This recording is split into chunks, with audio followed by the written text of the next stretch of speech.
Rapid military growth is a common theme in the history of Joint Base Lewis-McChord. Every major military conflict has triggered major growth in troop strength and facilities at the base. Today, JBLM has grown into one of the Department of Defense's largest bases. Building the infrastructure to match this military growth is still underway.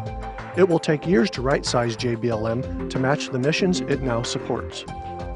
Growth has had an effect both inside and outside the installation, with impacts on community issues such as transportation, schools, housing, and access to care and other services. Camp Lewis was created in May 1917. Within 90 days, more than 2,000 buildings were built to house 60,000 soldiers. In 1938, the addition of an Army Air Force airfield was approved at an 1,800-acre site north of Fort Lewis. This facility was named McChord Field in July 1940. When the Air Force became a separate service in September 1947, it subsequently was renamed McChord Air Force Base. In 1940, Fort Lewis grew from 7,000 soldiers in July to 26,000 soldiers 4 months later. To support this growth, hundreds of buildings were built between October 1940 and April 1941. This growth continued from the 50s through the 90s as Fort Lewis soldiers fought in Korea, Vietnam, the First Gulf War, and elsewhere. By the year 2000, about 25,000 service members served at Fort Lewis and McChord Air Force Base.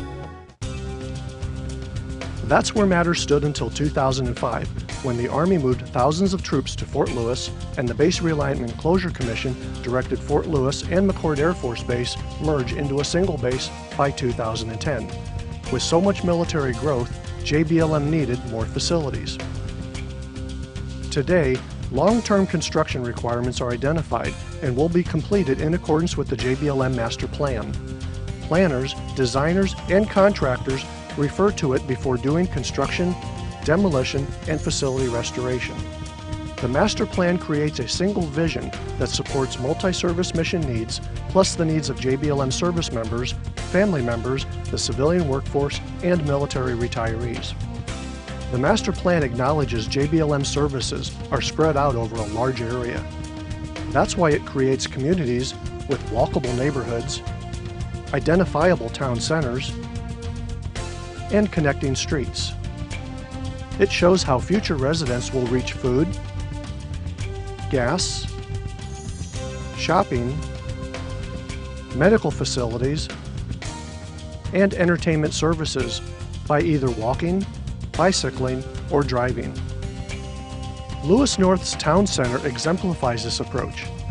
Its mini mall and gas station, dental clinic, gymnasium, dining facility, and the Warrior Zone are in a centrally located area surrounded by barracks, headquarters, and motor pools.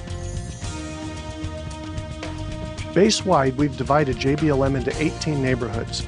Each has its own Area Development Plan, or ADP, that guides its future development.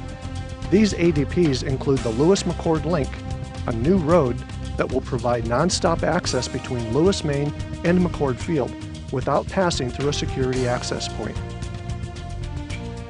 This plan drives future development by identifying where it can occur. It also identifies what facilities can be repurposed. Using it, planners can review potential expansion areas, available facilities, and then choose a suitable location. Additional growth won't be easy. Recognizing this, the Master Plan relies on multi-story facilities that use less space by building upwards, not out. It also uses a more mixed-use building approach. This will allow us to locate a shopette in a residential neighborhood or workspace over retail shopping areas. This approach is essential since JBLM's population has nearly doubled since 2003. The first JBLM Joint Base Master Plan is complete. This living document will set the stage for a new and improved JBLM for the next 50 years, a JBLM almost unrecognizable to you and me.